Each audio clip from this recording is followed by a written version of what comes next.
All right, our next presenter, I'm very proud to welcome to the podium, is Savannah Smith. Savannah graduated with a BA in anthropology from UNC Asheville in 2021 with a focus on Appalachian folk art. She worked as an education outreach intern at the Folk Art Center from 2021 to 2022, and she's now a gallery assistant right next door in the Allen Stand Craft Shop. She's going to share some of her master's research with you today. Fascinating look at how we can engage with and what the function of folk art in Appalachia is. So if everyone would give a big round of applause to Savannah Smith. And then the little red button, there's your pointer if you need it. All right, thank you. So let's begin. So in 2021, I began my undergraduate research on Appalachian culture, more specifically its art and the role it plays in this culture. As an anthropology student, a field known to be frustratingly open-ended, my work took on the form of an ethnography with the Folk Art Center as my field site, primarily using participant observation and interviews. For the sake of brevity, this presentation will only highlight my main theories and observations of my thesis and additional ethnographic research. With my personal ties to Appalachia, I saw this as an opportunity to learn more about the culture I so heavily identify with. I'm interested in using the abundance of art as a gauge for how this culture is adapting to a society that is moving in a more contemporary direction. Particularly in a city like Asheville, it will be interesting to see the variations of a culture rooted in tradition. I believe this research will open discussion for the questions of why is there such an abundance of art in historically impoverished communities, and how does culture shift through the passage of time? Both of these questions will take more research than I could do in a lifetime, but it may cause people to reconsider what culture really is, a solid constant or a malleable variable. Can a culture truly die out, or is it just unrecognizable from its origin? The social and geographical isolation of Southern Appalachian communities kept modernization from spreading as quickly as the rest of the United States. When communities were beginning to streamline productions and build industry, many Appalachians were still making things for themselves and their families out of necessity. The origin of folk art exists in the skills cultivated through generations to make it day to day. It wasn't art, it was a means of survival, the daily chores and rituals of mountain people. My observational research began here at the Folk Art Center. I first met with Janet Wiseman, the Guild's education director, who many of you may know, who told me the history of Francis Goodrich, Allen Stand, and the Southern Highland Craft Guild. Influenced by the Industrial Revolution, Appalachian handicraft was on the decline while poverty was on the rise. Goodrich, a northern missionary, was initially met with wariness, due in part to the recent trend of traveling to the region to see the spectacle of isolated mountain people. Along with a long history of prejudices, locals were suspicious of her intentions. Janet revealed that the key factor in Goodrich's success was her efforts to work with the people rather than for them. Her advocacy for women's independence in particular laid the groundwork for what would eventually become the Southern Highland Craft Guild and the Folk Art Center. Even in the late 19th century, only a handful of community elders had knowledge of the handiwork that, once a necessity for survival, had quickly been replaced by factory-made goods. Goodrich desired to bring folk art back to the forefront of Appalachian practices and encouraged the women to not only teach the skill of sewing, weaving, etc. to younger generations of Appalachians, but also to outsiders in order to preserve the culture in the face of industrialization. This conversation with Janet narrowed my investigation to the shift in the function of folk art throughout time. The inception of Allen Stand in the Guild serves as a clear example of the shift. No longer was the need for people to make their own coverlets, clothes, tools, and dishes. This era of modernization allowed these items of necessity to undergo a massive transformation and have the ability to be classified as craft and art. Thus, the function of folk art can now take on new meanings. The new key to survival in the United States is financial stability. Throughout modernization, folk art has shifted in part to be sold. Karl Marx's concepts of use value and exchange value are evident in the realm of folk art and create a dynamic tension between the two. When folk art was more of an art of survival, like when someone would make a quilt because they needed to keep warm, the quilt had more of a use value property. Nowadays, a quilt is typically not made to the necessity to use it, but the desire or necessity to sell it. Within the constraints of a capitalistic society, the exchange value of art is a preferred type of value. It is important to note that there is still the presence of use value in folk art, thus the tension of different forms of necessity is developed. The alienation of labor occurs when a person's product becomes estranged to them due to commodification. When a product of labor transitions into something of exchange value, the labor no longer belongs to the creator, it now belongs to the consumer. Money and commodity hide the underlying value, which is labor. When the labor put into art pulls on the subjectivity of the artist does not feel the level of alienation that they would otherwise. Folk art is just one facet of Southern Appalachian culture that demonstrates this sort of reconciliation with modernity and traditional practices and values. Many of the artists that I spoke with mentioned this dynamic without naming it as such, including Guild member Corey Saraceni, a mixed media artist. And Corey states, "I work 7 days a week and I just love it. We're fulfilling who we are. We're not a machine. You feel this need to not be enamored with sales and numbers and the end product. You know your gut."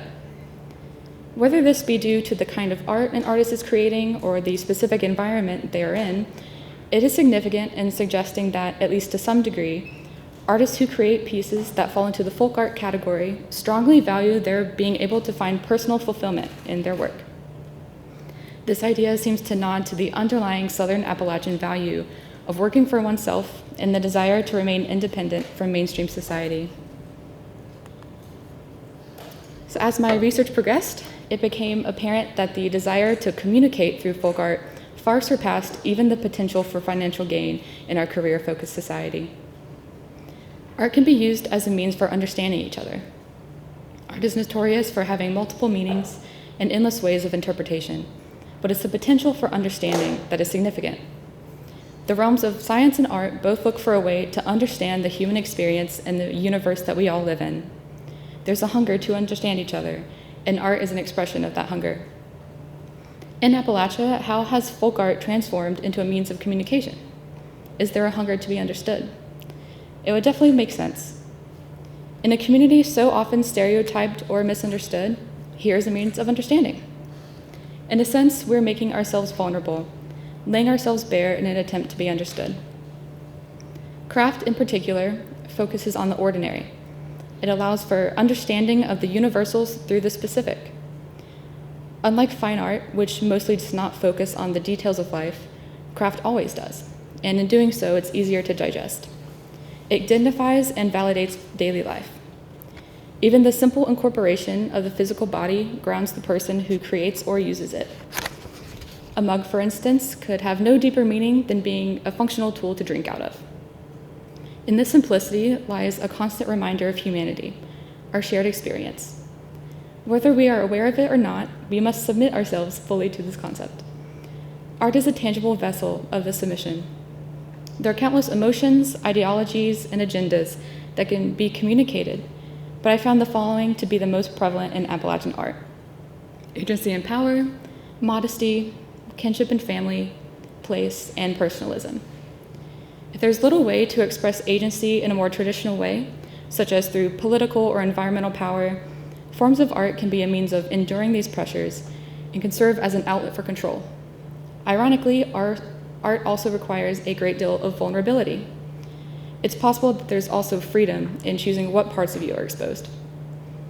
Especially in the face of modernity, individual acts of agency are significant, even if agency isn't felt at all times by the entire community. In historically impoverished communities such as this one, these individual acts are more realistic avenues of expression, especially when others within the community are able to witness this agency and also identify with it.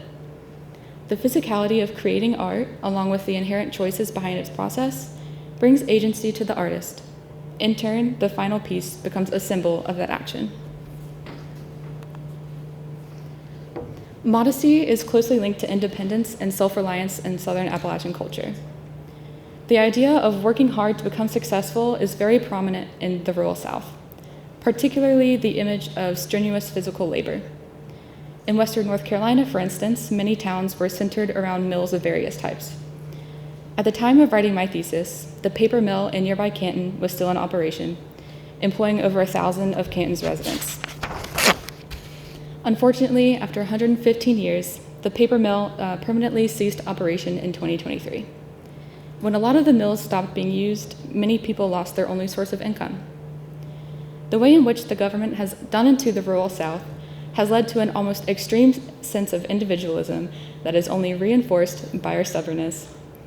The weight of poverty in the Appalachian region is a heavy one. Exemplified by the type of work available, poverty is seen as a part of the fabric of life and likely influences the materials and resources available, the topics of art, and the outreach that they have.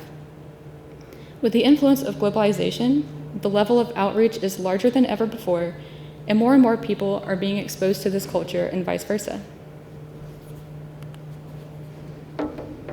My research has been specific to Western North Carolina, with Asheville as the main location. It's important to note that other communities in Appalachia differ in form and condition. However, I do believe that there are some universals found in many respects, including the emphasis placed on the significance of place in space. How has place informed Appalachia? The most striking features of the Appalachian landscape are the mountains. Mountains have caused people in this region to not only be isolated socially, but geographically as well. Mountains not only serve as landmarks, but as reminders of culture and community. These natural structures have been imbued with symbolism and serve as reminders to the members of the region. Most of the people I've spoken with throughout my research have referred to Appalachians as mountain people at least once. Mountains as a point of reference in many aspects are present in folk art. Other points of reference include the people themselves. Personalism is a substantial part of the foundation of an Appalachian's mind. Instead of thinking in terms of degrees or reputations, people in this community tend to think in terms of persons. This structure of knowledge reinforces social ties and is likely a part of why the Southern Appalachian folk culture seems so close-knit. Coming from a small town, I can confidently say that even if someone doesn't know you personally, they will know some of your kin. In knowing you or someone you're related to, a stranger now has a way to relate to you on an intimate level. It becomes a way of placing someone. By extension, there may be some aspects of folk art that is recognizable to other members of the culture and can further link the community to each other. Folk art is a communicative tool not only to the viewer, but between the maker and the piece itself. Guild and board member Tamala Wells describes her art as a process of expelling energy, which is very funny because she is here today. Tamala states, "I feel like it's divine energy. It's like some days I go in the studio and I'm plugged in. Other days I'm not. And when I'm plugged in, it's like the muse is here, new things are happening. And I try not to leave while that energy is happening. If I go in and it's not there and things aren't working, then I have mindless work that I can do to get caught up on other things, or preparation, or mixing colors while it's not there. It depends too on what's going on with me emotionally. The more blocked I am, the less stuff can come through. So it's really tied to that. I feel like after 33 years, I'm still getting to know it. Like, oh, it's here. Oh, it's not here. How often does it come? There's no way to pinpoint it." In this way, her art becomes something almost sacred. It is an entity out of her control, and she is only the vessel for it to manifest itself. Viewing art in this manner personifies it to an extent and calls on the spiritual nature of not only the creator of the art, but the people who buy and or use it. It's also evident that Tamala's art has ties with her emotions as well. If she's not in the right mood or mindset, she cannot channel the energy in an adequate way. Even after all of her experience as an artist, she states that she's still getting to know it, suggesting that it's a dynamic force rather than a stagnant one. Tamala also stated that people can pick up what they need energetically through a piece. This energy flows through Tamala, the jewelry, and eventually the person who comes to own it. Now, not only is Tamala connected to her art, she's connected to the person. Similarly to Tamala's creative process, Olivia Peters, photographer and ceramicist, reflects on the vision of her work and how it's interpreted by others. Olivia states, "Everything matters. I think that's why you feel such a big tie to what you create, because no matter how long it takes you to make another piece, if it takes you 5 minutes, 3 years, that's still your art piece, and you did it with your hands and your mind, what you want to see out of it, because it's your vision. The act of working with your hands for both of these artists imbues the piece with numerous layers of personal and intimate attachment. Once again, craft is associated with the power and tenderness of allowing oneself to be known. Even if there is no great vulnerability in a piece from the artist, the interpreter still has the power to apply their own sense of self. Receiving is not a passive process, but an active one. The transfer of energy flows through all sides of the interaction of giving and receiving. This idea also relates back to the idea of consumers being participants in the preservation and continuation of folk art. Shortly after my graduation, I began interning with Janet Wiseman. One day, she took me with her to guild member Dee Dee Stiles' home so she could teach her how to spin yarn. And Dee Dee is also here. I expected to only really be taking field notes, but Dee Dee quickly got me spinning as well. Eventually, I began going to Dee Dee's on my own, practicing spinning, watching the bear families climb her bird feeders, and learning about her natural dyeing process. One of the first solo days, Dee Dee asked me to drop her off at the mechanic on my way home. Something that may seem like a small favor, but acted as a great show of trust and comfortability. During my time with Dee Dee, there were many other examples of this desire to communicate and share a part of her life with me. Sending me home with tomatoes from her garden, some muffins she had baked, letting me feed the ducks at her pond. Our cultures are so precious to us. There is often a tendency to hold things close to the chest, an instinct to protect. But as Dee Dee had said, the only way for spinning to survive is if people actually do it. Many times she would mention the necessity for younger generations to learn these crafts, the fear of old-timey Appalachian ways of life dying off, a present fear in all of our minds, much like they almost had after the Industrial Revolution. This sentiment can be felt with many of the artists I've come to know, as well as with the mission of the Southern Highland Craft Guild itself.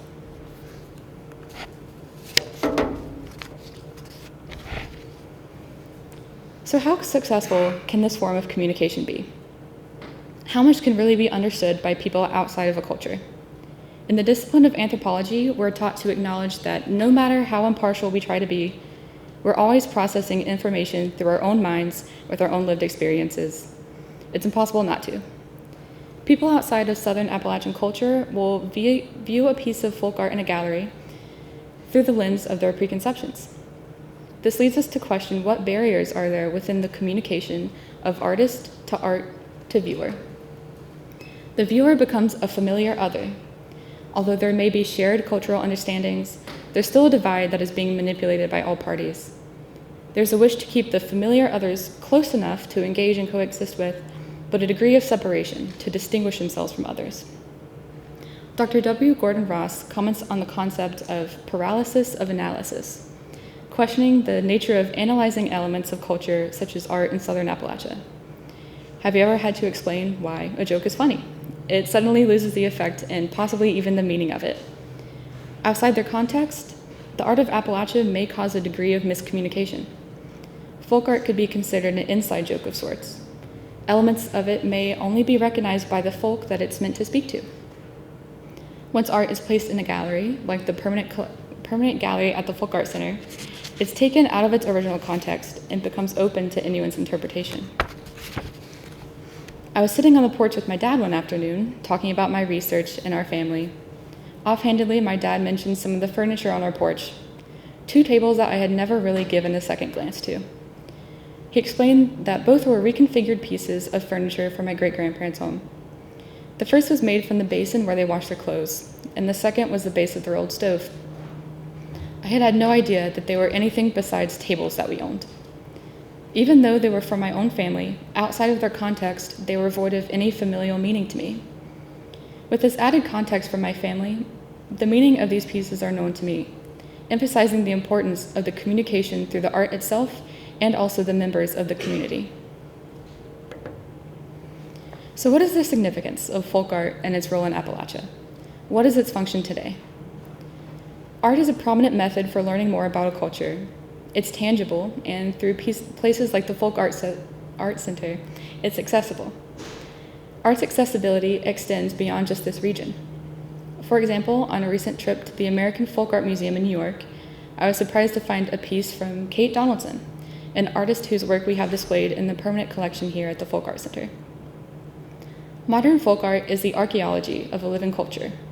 So when relating ourselves to the art, we come to relate to the culture. Comparing modern folk art to the culture of its past traces the historical trend and could allow for projections of not only where the art, but the community is headed.